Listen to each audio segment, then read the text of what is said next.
جزاک اللہ خیر کثیرا. وہ دانائے سبل ختم رسول مولائے کل جسم ہے، وہ وادی راہ کو بخشا فروغ وادی سینا. نگاہی عشق و مستی میں وہی اول وہی آخر، وہی قرآن وہی فرقان وہی یاسین وہی طہ صلی اللہ علیہ وسلم. اب ہم نوید ملک سے منتظر ہیں کہ وہ تشریف لائیں اور مہمانان کو خیر مقدمی کلمات کے ساتھ اور تعارف پیش کریں. سامعین سے درخواست ہے کہ معلم والوں کو تعلیم سے استقبال میں جو موجودگی ہے وہ ساتھ کریں.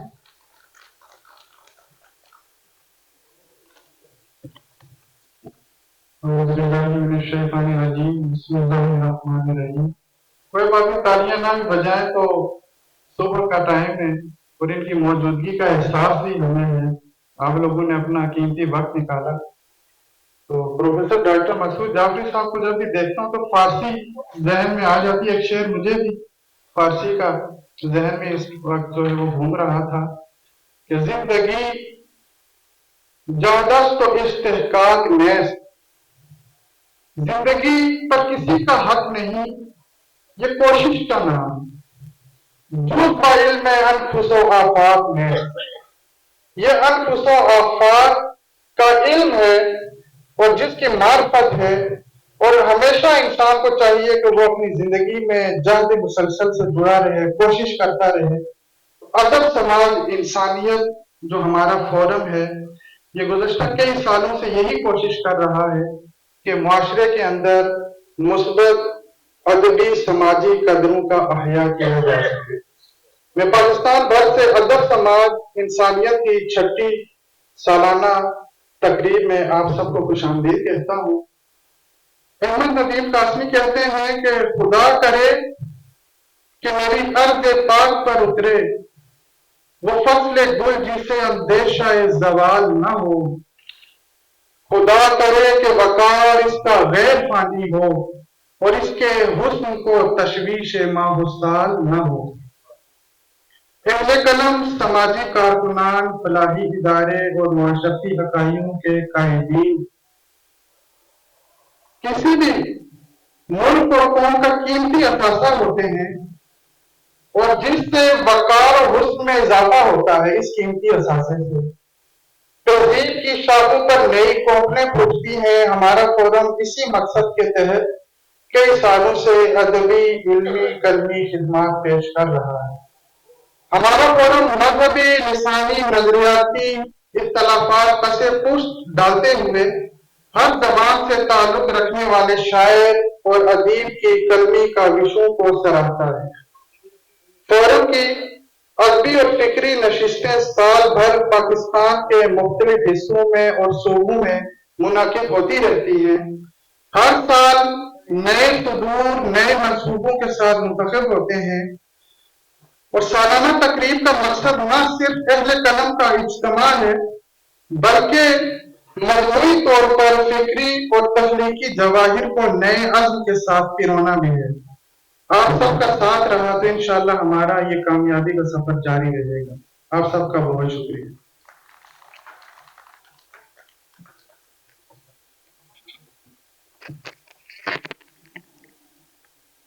بہت شکریہ نوید ملک سر. آج کی تقریب کے انعقاد کا مقصد تو اس کے عنوان سے ہی منشے ہے.